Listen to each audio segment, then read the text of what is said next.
Bonjour Florent, comment est née l'idée de Village CI? Au village est né des trois constats très simples que nous avons effectués depuis 2011. À Abidjan, les salariés ou en général le citoyen qui est salarié dans une entreprise paie 24 jours de son temps de vie par an assis dans les embouteillages à ne rien faire. On aurait pu avoir la possibilité de décongeler toutes ces voies en orientant tous ces travailleurs vers le télétravail. Le deuxième constat que nous avons fait, c'est que les entreprises n'embauchent plus, non pas parce qu'il n'y a plus de compétences, mais parce qu'elles n'ont pas d'infrastructure d'accueil. On peut aujourd'hui se rapprocher des compétences des jeunes Ivoiriens en leur donnant la possibilité de travailler depuis des espaces spécialisés.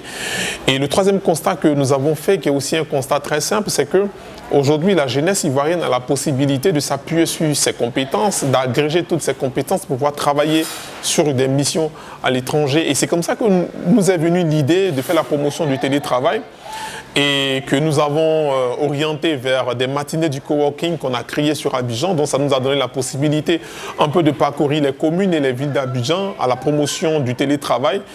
Et un jour, 3 ans après, nous nous sommes rendus compte qu'il fallait bâtir un espace dans lequel on donnerait la possibilité à tous ces profils que nous avons eu la chance de rencontrer pendant nos tournées de pouvoir discuter, travailler et avancer ensemble sur des projets concrets. Qu'est-ce qui vous rend unique par rapport aux autres espaces d'innovation sociale? Aujourd'hui, au village, c'est un espace d'innovation sociale, mais nous définissons beaucoup plus comme un tiers-lieu, un espace d'intelligence collective et d'innovation sociale.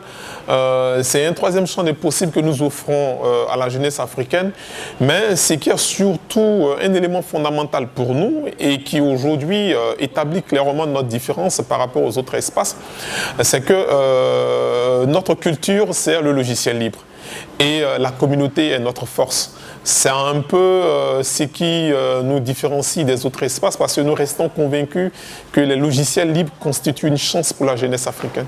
D'accord. Quel est le profil justement des membres du village? En général, tous ceux qui fréquentent au village sont de profils vraiment diversifiés. Nous avons des designers, des marketeurs, nous avons des chefs d'entreprise, des entrepreneurs, nous avons des porteurs de projets. Nous avons des juristes, des salariés d'entreprise qui se retrouvent ici au village dans notre espace pour travailler ensemble, essayer d'avancer ensemble sur des projets communs ou avancer ensemble mais individuellement sur des compétences recherchées. D'accord. Pourquoi la zone 4? La zone 4 tout simplement parce qu'un tiers-lieu au-delà de son aspect numérique, il a besoin de s'ancrer sur un territoire. Zone 4 parce qu'autour de zone 4, vous avez plusieurs communes populaires, Koumassi, Makori, Trècheville, Vridi, et nous avons jugé important de nous poser sur ces territoires pour rallier un peu toute la jeunesse qui se trouve autour de zone 4, mais aussi on a bénéficié d'un espace qui était en fait tenu par un cabinet aéronautique qui nous a offert cette aubaine de pouvoir nous poser dans cet espace et travailler avec la jeunesse qui avait vraiment besoin de nous. Est-ce que vous pouvez citer quelques projets qui sont nés ici? Au village, c'est vraiment plusieurs projets bâtis sur le logiciel libre. Le tout dernier projet sur lequel nous travaillons, c'est Ocean Apps, une application qui permet aujourd'hui aux élèves qui sont en classe de SIAM 2 de pouvoir reviser leurs leçons via des téléphones basiques et avec des SMS. C'est une application qui a été entièrement développée à base de logiciels libres et qui donne aujourd'hui clairement la dimension sur laquelle nous nous posons, comment faire mieux avec des moyens très réduits. C'est ce que nous essayons de faire et c'est un peu ça aussi notre particularité.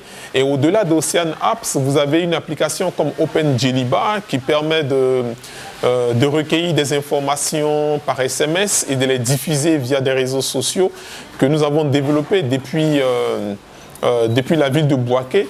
Mais cette application a aussi été récompensée à la 2e édition de l'emploi vert au Niger.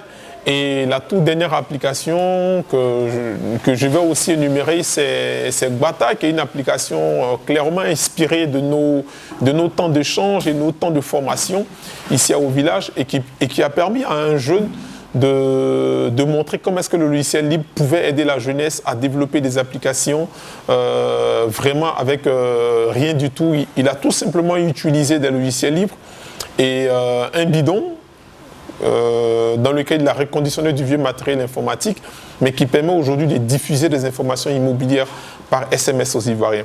Cette application a été récompensée par l'Union internationale de la par l'Union internationale des télécommunications, et aussi cette application a reçu le prix Excellence du président de la République. Bon, de manière synthétique, votre message d'espoir pour la jeunesse africaine? Aujourd'hui, il faut que la jeunesse africaine comprenne que l'avenir de l'Afrique en général se trouve entre les mains de la jeunesse, et que cet avenir se construit ici en Afrique par la jeunesse africaine et pour la jeunesse africaine. L'Afrique longtemps a été identifiée comme le continent sur lequel il n'y avait que des problèmes, mais aujourd'hui, nous on a la possibilité, au-delà de tout ce que nous avons constaté, de tout ce que nous avons vu, de tout ce que nous avons pratiqué, que chaque problème d'un Africain est une idée d'entreprise.